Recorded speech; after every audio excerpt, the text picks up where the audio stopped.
Okay, hi everybody. Wow, welcome to remote learning. I hope that you are all surviving the plague.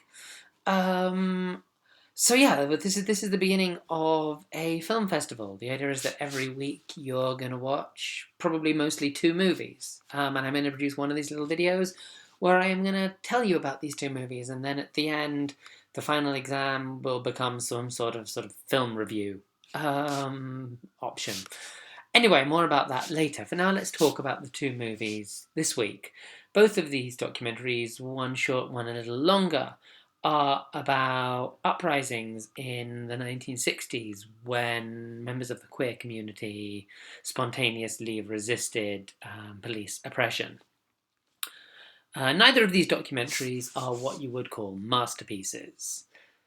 Despite the fact that Stonewall in particular is the most famous event in LGBT history, it's kind of hard to find good docs about it. Actually, it's probably because Stonewall is the most famous event in LGBT history that it's hard to find good docs about it. Anyway, they're not masterpieces, but they all have a bunch of good interview footage in them, even if the filmmakers don't always have the greatest analysis or the most stylistic flair. And they're definitely kind of worth watching, I think, for that fantastic interview footage. And what I'm going to try and do this video, therefore, is also just give you a bit more context as well, for kind of interpreting that great content. When I lecture about Stonewall, I always do so in context with the Mattachine Society. But the docs on the Mattachine Society are even worse than the ones on Stonewall and also harder to get for free. So I'm just going to tell you a bit about the Mattachine Society, and then I'll talk a bit about these documentaries. The Mattachine Society is commonly seen as kind of the first gay movement in the United States. It wasn't the first gay movement in the United States, and it certainly wasn't the first gay movement in the world. But I think what we can probably say is that it was the first sort of somewhat successful gay movement in the United States. And the thing that is maybe, I think, really important to know about the Mattachine, particularly in kind of the context of the American 1950s, is that it was started by communists at a time when this was the time of the Cold War, this was the time of McCarthyism. Being a communist was very dangerous and very reviled. But all the people who started it, in addition to being homosexuals, were veterans of communist organizing. Particularly Harry Hay, the guy who kind of came up with the idea for the Mattachine Society. And so when it was initially founded, it was founded on this very communist, and in fact this very specifically kind of Leninist kind of model that Harry Hay had learnt from his work as a kind of communist organizer. This kind of Leninist idea is this idea that gets called vanguardism. The idea that in order to work towards revolution, you don't just have a revolution spontaneously from nowhere, you need to work towards revolution, and the people who are going to work towards revolution are the vanguard.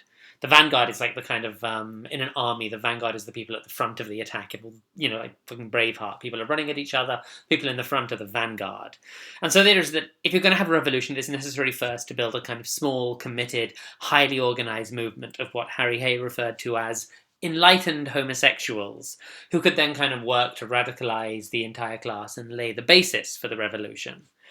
So as the Mattachine was set up, it said that its aims were to unify, educate, and lead, which we can probably see as kind of broadly corresponding to the pillars of power, consciousness, and policy. And so it's about like bringing people to a new awareness, a new consciousness. It's about bringing them together and kind of building a movement. And also it's about like trying to kind of radicalize this movement to make specific political gains. That's kind of the lead part. They do things like they kind of form meetings. They work initially in this kind of model of like forming cells where people will like be brought in to kind of small semi-autonomous groups. This means that, for instance, if somebody comes and tries to arrest them, they can only tell you about the people in their group. So it's kind of an old way of staying safe from the police and a way of kind of building kind of an underground movement. So they form these meetings, these kind of cells. They produce publications that are more widely circulated. After a while, they realize they can be a bit bolder. They start having parties, which is a huge deal. People are very excited about the idea that you can have like a gay party in the 50s. And they also kind of work to change policy. And they have, fairly early on, they have one particularly big success, which is they take up this law case in San Francisco. Well, one thing the police did a lot at this time is they would send undercover officers to men's toilets to kind of hang out and solicit sex.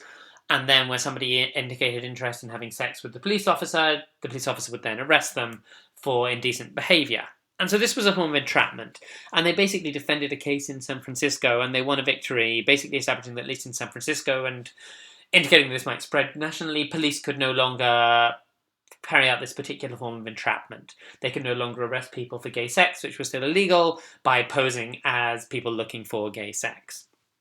And this victory in the courts for homosexuals got a lot of attention, but it also led to a big change in the Mattachine, which is that once the Mattachine Society became kind of well known, all these people started to turn up actually wanting to join it. Instead of surreptitiously recruiting people into these secret cells, suddenly they had people queuing up to join it. And specifically the kinds of people that they mostly had queuing up to join it were those who already had the most kind of social power and stability. They were the kind of middle-class, white, employed gay men. And once they are allowed to join, because they feel like, okay, we're unifying, we can't really just turn people away, that's not the point, they then start agitating to change the structure of the society, which previously has been this kind of somewhat hierarchical structure, right? Where there's kind of this sort of leadership model. They start saying, this should be more democratic, which in America seems like kind of an unanswerable argument. Of course it should be more democratic, and so eventually Harry Hay and the other initial leaders of the Mattachine kind of say, okay, we'll allow there to be leadership elections, whereupon all of these kind of new kind of middle-class gays who've turned up basically vote out all the old communist organizers, because in the kind of anti-communist 1950s McCarthyist America, communists are an embarrassment. They're like, we can't have communists in leadership positions in this organization. They vote them out, and the Mattachine becomes this much more kind of conservative, much more, you would say, reformist rather than radical. Rather than looking for fundamental changes to the structure of society that will benefit kind of all groups, they look for small reforms that will benefit them.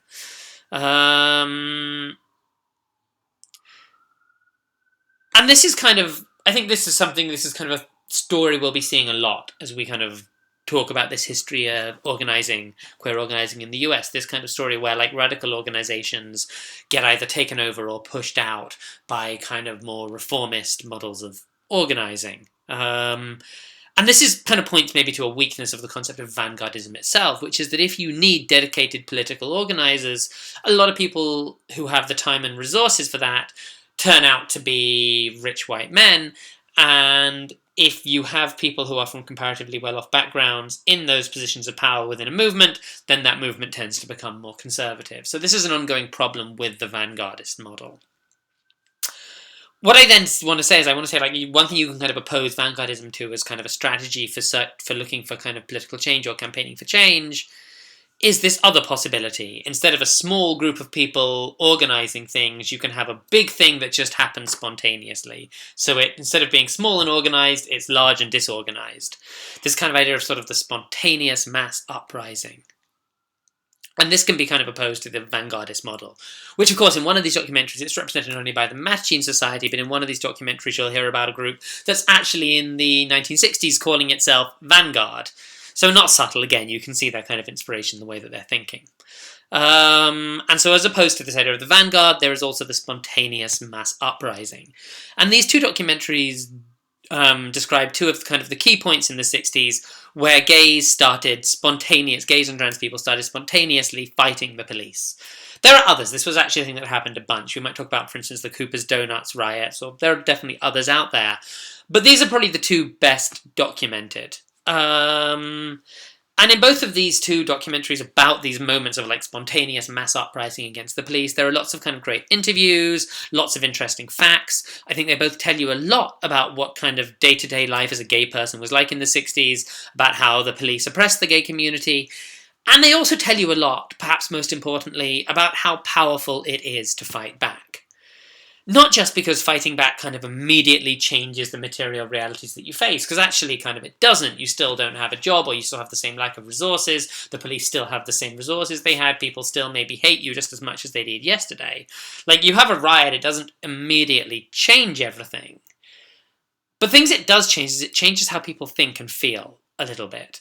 On the one hand, maybe it makes those who oppress you just a bit more scared of you. I think definitely, after a riot, the police are a bit more fucking wary, right? Of, going in and busting up a gay bar. They're like, oh shit, this could kick off. But probably more importantly, I think that fighting back changes you and changes your sense of what is possible. I remember having this experience once where a friend was talking about some really exciting book she'd read that had her like really jazzed up. And she was trying to convey how exciting this book was. And she said, "Oh, it makes me feel like I could punch a cop." And I kind of realized when she said this, I realized I have never felt like this ever. I have never felt like I had that power and that freedom. But these are two documentaries about people who not only felt like they could punch a cop, these are documentaries about people who punched a bunch of cops. And I think that this fact of like feeling like you have this power, you have this ability, you don't have to be defined by these structures, gives them and those around them at these moments when this happens, when they go out and punch some cops, this kind of new sense of power and freedom. And I think whatever other shortcomings they might have, both of these documentaries are really good at capturing this kind of feeling. And it's a really amazing feeling to hear about, this feeling of, I could punch a cop. So materially speaking, these uprisings didn't necessarily change much immediately, but what they changed was people's sense of what was possible. They led to a new feeling of power, possibility, and openness among the gay communities around them. And also, more specifically, they led to these kind of massive upsurges of organising in their aftermath, to the formation of groups like the Gay Activist Alliance, the Gay Liberation Front, the Street Transvestite Action Revolutionaries, the Christopher Street Liberation March. These kind of words like liberation and revolution are very kind of key to these groups. They come out of this moment feeling like everything could fucking change. We've punched these cops. We can do anything. We can be liberated. We can change the world. And so it's this kind of amazing moment. And these groups actually did achieve a lot, and really in important ways. They did change the world. But it's also interesting to note that these groups are also, to some extent, and certainly increasingly as time goes on, by their nature kind of vanguardist. Although they come out of these moments of mass uprising, although they aim to continue the spirit of this mass uprising, they are no longer the mass uprising themselves. They are groups of small, dedicated organisers working for change. They are by their nature vanguardist. And as such, although they do achieve a lot, they also remain vulnerable, as we will see next week, to the kind of entryism that had previously taken the Mattachine from a radical to a reformist group. So that's kind of the story. And when you come to the bits in the Stonewall documentary talking about like the 1973 Pride Parade and what happened with Sylvia Rivera at the 1973 Pride Parade, that is kind of another moment, like the moment when the Mattachine goes from being a kind of radical socialist group to being a kind of sort of liberal reformist group. But we'll talk more about that next week when we're actually talking about Starr and about Sylvia Rivera and Marsha P. Johnson. For now, I'm going to sign off. This video is quite long enough already. I hope you're enjoying seeing where I actually live. Here is my Prince poster, by the way. That is me and Prince. I love Prince. Did you know this about me? I hope you are all keeping well and looking after your families in these trying times. And yeah, I hope you enjoy these documentaries. Bye!